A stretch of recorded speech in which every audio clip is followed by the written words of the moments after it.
అనుదిన స్తుతి కీర్తనల గ్రంథం నుండి 1000 స్తుతులు. Praise the lord. దేవుని నామమునకు మాత్రమే మహిమ కలుగును గాక. ఈ ఉదయకాలాన్ని దేవుని నామస్తుతితో ఆరంభిద్దామా? స్తుతి.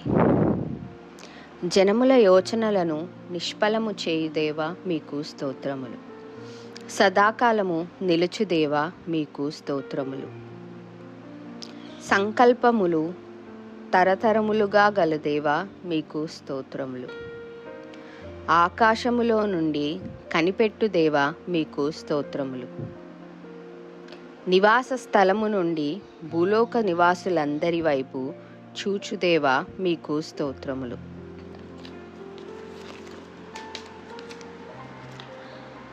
మనకు వ్యతిరేకంగా అన్యజనులు కానీ ఇంకెవరైనా కానీ చేయు దుష్ట ఆలోచనలను దేవుడు నిష్ఫలము చేయును.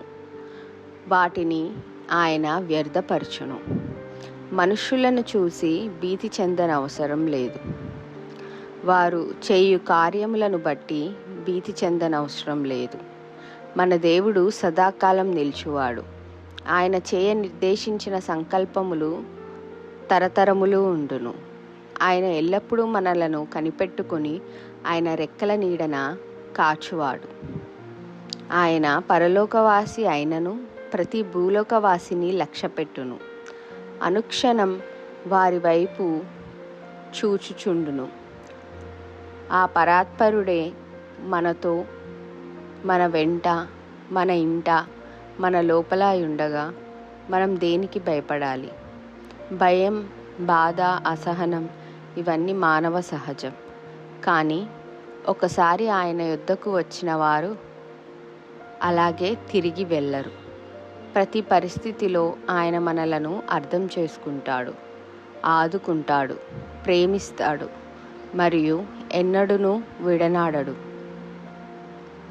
మనుషులకు భయపడువాడు ప్రతి ఒక్కరికి భయపడతాడు. కానీ దేవునికి భయపడువాడు ఇక దేనికి, ఇంకెవ్వరికి భయపడడు. ప్రార్థించుకుందామా?